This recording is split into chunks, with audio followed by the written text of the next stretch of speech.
उत्तर प्रदेश के नोएडा जिले में बीजेपी नेता श्रीकांत त्यागी के ठिकानों पर हुई छापेमारी के मामले में योगी सरकार फंसती हुई नजर आ रही है। बुलडोजर एक्शन से लेकर त्यागी के करीबियों की गिरफ्तारी तक स्थानीय स्तर पर बीजेपी को तमाम विरोध का सामना करना पड़ा है। कारण त्यागी समाज है, जिसमें मांगेराम त्यागी के नेतृत्व में तमाम लोगों ने यह कह दिया है कि अगर श्रीकांत जल्दी रिहा नहीं होता तो बीजेपी को इससे नुकसान होगा। त्यागी समाज के लोग इस वक्त बीजेपी के खिलाफ लामबंद है। ये कहा जा रहा है कि श्रीकांत त्यागी के छोटे से मामले को बढ़ा चढ़ाकर पेश किया गया, जिसके वजह से गिरफ्तारियां हुई, बुलडोजर का एक्शन हुआ और श्रीकांत त्यागी को एक लंबे वक्त तक हिरासत में रहना पड़ा। लेकिन सोमवार को प्रशासन के रुख से ये साफ हो गया कि त्यागी समाज के लोगों का विरोध इस वक्त सरकार पर भारी पड़ रहा है। हालत यह है कि प्रशासन ने यह कह दिया है कि श्रीकांत के फ्लैट के बाहर जो पेड़ अतिक्रमण बताकर हटाए गए थे उन्हें वापस लगाया जाएगा। दरअसल श्रीकांत त्यागी की गिरफ्तारी के बाद से ही नोएडा में त्यागी समाज के लोग बीजेपी के खिलाफ लामबंद हैं। पूर्व केंद्रीय मंत्री महेश शर्मा का विरोध हो रहा है और बीजेपी को सबक सिखाने की बात कही जा रही है। लेकिन बुलडोजर चलाकर कार्रवाई की बात करने वाली सरकार इन सबके बीच अपना वोट बैंक बचाने के लिए अब मामले को दफा दफा करने में जुटी हुई है। सोमवार को त्यागी समाज के लोगों ने ग्रैंड ओमेक्स सोसाइटी का घेराव किया, जिसमें श्रीकांत की पत्नी अनु त्यागी भी शामिल हुई।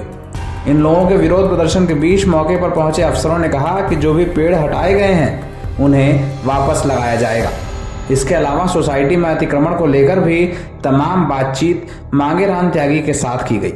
ग्रैंड ओमेक्स सोसाइटी के सामने आए और उनका कहना था जो श्रीकांत त्यागी के घर के कैंपस के सामने से जो पेड़ हटाए गए हैं या तो उन्हें पुनः लगाया जाए, अन्यथा जो बाकी पेड़ सोसाइटी में लगे हैं उनकी जांच करी जाए और उनके विरुद्ध भी वैसी ही कार्रवाई करी जाए।